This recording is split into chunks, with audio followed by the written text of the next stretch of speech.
Assalamu alaikum wa rahmatullahi wa barakatuh. Hurmatlı cemaat, biraz din meselelerinden uğa geteli, barımızga payda olat inşallah. İslam tarihinden Peygamberimiz sallallahu aleyhi ve sellem en akırkı peygamber, akır zaman peygamberi. 571. Жылы 1 günü oşol mezgilde жазғы aprel ayı olçu. Oşol vaqta Mekke şahrında dünyaya gelgen. Peygamberimiz Muhammed Aleyhisselam'dın bu dünyaya gelirden burada 50 gün aldın. Ashab-ı Fil nake pillerden okuyası olgan. Yemen'de Abraha degen padişah olgan, Yemen şahrında. Mına oşol pillerden bir askerlerin toптоп, çoğun bir cemaat kılıp, Kaaba'nı, Baytullah'ını talqalaganga Yemen'den jibergen. Oşol Peygamberimiz Muhammed Aleyhisselam bu dünyaya gelerden burada 50 gün burada bolgan eken. Keyin Allah Taala al pillerdi bardığın Allah Taala'm özü жоқ kılıp Baytullah'ını saqtap kaldı. Jana aytılat Peygamberimiz törülgöndө Kisra İran'dağı alar ot parast otko sıyınat ele 1000 yıl güyüp durgan otu öçüp kalgan. Taң kalışkanda kanday? Hiç öçpögön ot öçüp kalgan.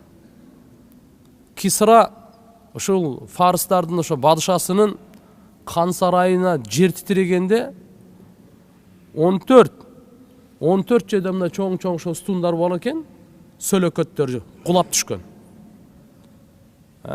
Демек Пайгамбарыбыз саллаллаху алейхи ва саллям дүйнөгө келер замат ушундай куфурлар, ушундай ширктер талкаланып, Алла Тааланын мынакей акыр заман пайгамбары келди, эми Алла Таалага бийик даража берди, ааламда иман, ааламда тазалык ушундай таркайт дегенин кабарын жеткирди деген сөз. Peygamberimiz sallallahu aleyhi ve sellem özü Arap.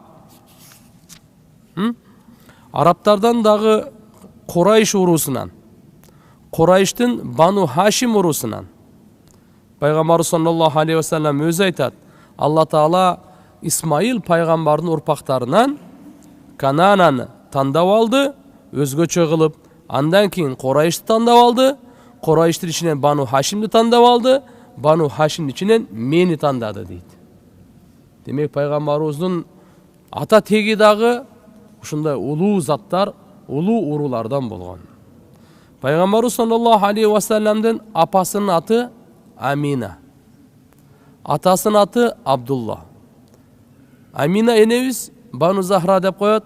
Ушул уруулардын эң bir кандай десем таза, акыл эстүү, зирек, иззаттуу аялдардан болгон. Peygamberimiz sallallahu aleyhi ve sellem'de tuğulgandan keyin ele Taubiya enemiz ağa süt bergen. Araptardın murda ушундай adatı var ele. Жаш бала төрөлгөндөн keyin айылга жиберип берет эле да. Аялдарга тапшырып берип коет эле. Эмне үчүн? Айылдын абасы таза, суусу таза, жана ал жерден жакшы тарбия алып, жакшы өсүп келет деп мынакей Peygamberimiz sallallahu aleyhi ve sellem'de uşaqa jönötkөн ele. Peygamberimiz Muhammed sallallahu aleyhi ve sellem'den çoğun atası Abdülmuttalib Havazin urusundan Banu Sa'd'ın bir Halime Sa'diye degen enevizge tapşırıp Halime Sa'diye eneviz Peygamberimiz sallallahu aleyhi ve sellem'de alıp ketip 4-5 yıl şu özü bağıp terbiye kılıp yılına 2 jolu alıp keleteli Mekke'ge çoğun atasına uçuraştırganı. Antkeni Abdullah atası Peygamberimiz Muhammed Aleyhisselam dünyaya gelgenge çeyini ötüp ketken ele. Abdülmuttalib çoğun atasına uçuraştırat ele, Amina enesine uçuraştırganga uşintip alıp kelip turat ele. Allah Taala'nın kudretinen barmakta Allah Taala özgöçö kılıp jaratkan. Bardık mancalar özünün jayında gerek. Bирок бармаксыз көп ишти адам кыла албайт. Kalem жазганда дагы бармак керек, бир нерсени кармаганда дагы, катуураак кармаганда дагы бармактын орун басарын бул 4 манжа кыла албайт экен да. Албетте Алла субханаху ва таала ушундай кылып бизге кол жаратып бериптир, манжаларды жаратып бериптир. Анын арасынан өзгөчө кылып, бармакты күчтүүрөөк кылып, нар жак бир нерсени кармап, тартканга, басканга бардыгын 1-2-4 манжа анын ролун аткара албайт дейт мынакей.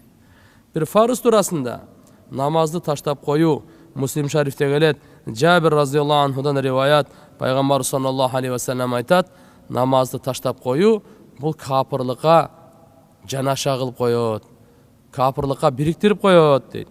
Ошондуктан эч качан намаз таштабаш керек. Бир сүннөт турасында дастаркан жайып тамак жеп. Бухари шарифте келет, Анас разияллаху анху айтат, пайгамбар саллаллаху алейхи ва саллям мындай бир столдун үстүндө, тактанын үстүндө тамак жеген эмес. Анан эмненин үстүндө жейт эле дегенде, дастаркан салып жейт эле дейт. Мынакей пайгамбар саллаллаху алейхи ва саллямдын сүннөтү боюнча ушу жерде эле отуруп, дастаркан салып, кээде дастаркан туруп жегендер бар азыр, басып баратып жегендер бар. Тугандар, бул мусулмандын адаты эмес. Мусулман тамак жегенде маани берип тамак жейт. Көңүл буруп тамак жейт. Алланын неаматына шүгүр кылып тамак жейт. Мусулмандыкы эми туруп жеп кетип атат, сүйлөшүп жеп атат, ар кандай болуп, жок андай болбойт. Мусулман тамак жегенде адеби менен адам кандай жеш керек?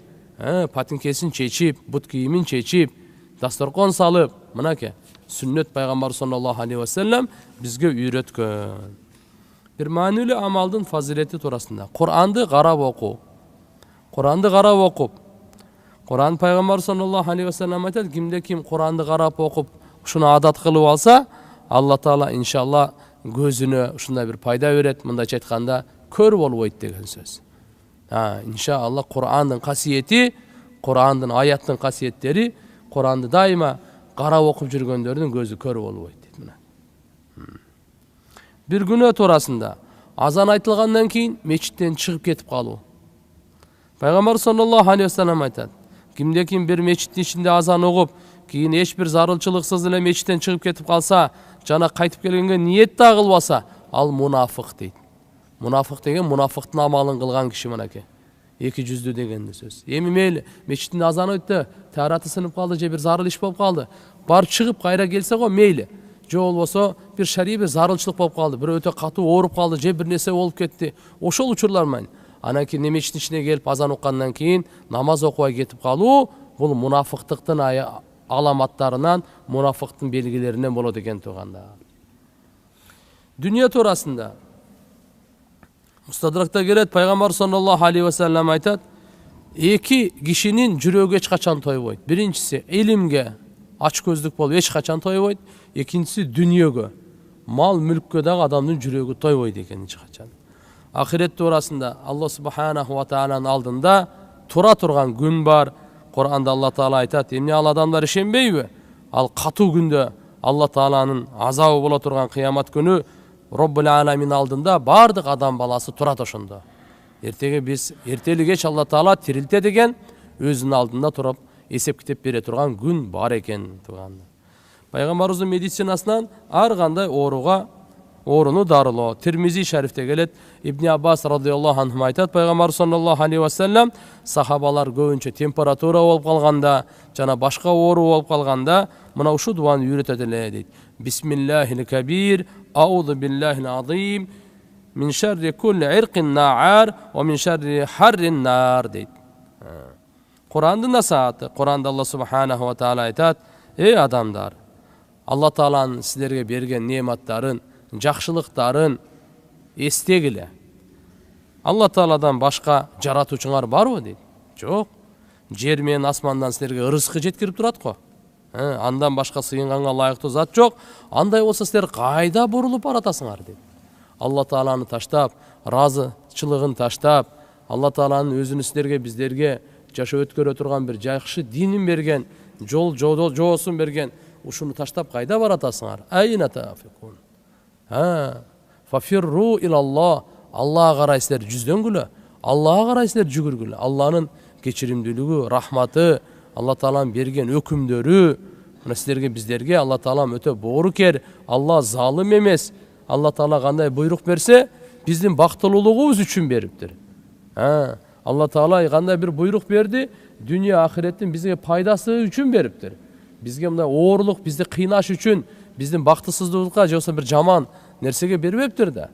Эч бир жанга Алла Таала ал күчүнөн жогору кыла албаган нерсеге буйрук берген эмес. Ла юкаллифуллаху нафсан илля вус'аха. Алла Таала ар бир жанды өзү кыла ала турган гана ошого буйрук берген. Мынакей. Демек ислам шариаты бирөөнү мажбурлабайт. Чын сүйлөгөн бардыгы сүйлөй алабыз. Чын сүйлөгөн бардыгы сүйлөй алабыз. Мына оңой эле бул өкүм. Эгерде туруп намаз окуй албаса, кээде адам ооруп калат, алсырап калат, отуруп окусун дейт. Отуруп окуй албаса, мени жатып алып окусун дейт. Кара, ушунчалык жеңилдик. Эгерде денеге суу тийгизсе, оору күчөйүп кетсе, же болбосо суукта ысытканга суу жок, анда таяммум кылсын дейт. Канчалык Алла субханаху ва таала жеңилдикти берген. 40 койго жеткен жок, 39 кой, зекет бербей эле койсун. 40ка жетти, эми бир койду берип койсун. Кимге? Ошол өзүн тегерегенде кембагалдарга. Мына дин оңой, ад-дину юср. Дин оңой экен туугандар. Динде жашагандын дүйнөдөгү пайдасы Алла Таала канча жашоо берсе, рызкы берсе, берекесин берет. Жүрөктү тынчтык, Алла Таала тынчтык менен толтурат. Динде жашаган берекеси. Жан эртеге жан чыгараар келгенде жаны жеңил чыгат. Кабырга барганда кабыры бейиштин бакчасы болот. Суроо жоопко жеңил жооп берет. Алланын алдында турганда мактоо айтып турат. Жүзү жарык болот, нурлуу болот. Оң жагынан амал дептерлери берилет. Алла Тааланын бактылуулугун жарыясын угат. Эсеп китеби жеңил болуп, пилсираттан чагылган чарт эткенче убакыт өтүп, түбөлүктү Алла Таала даярдап койгон бейиштен орун алат. Бул кембагал болсун, бай болсун айырмасы жок. Динсиз жашоо, ыймансыз жашоо туган бактысыздык, караңгылык бул.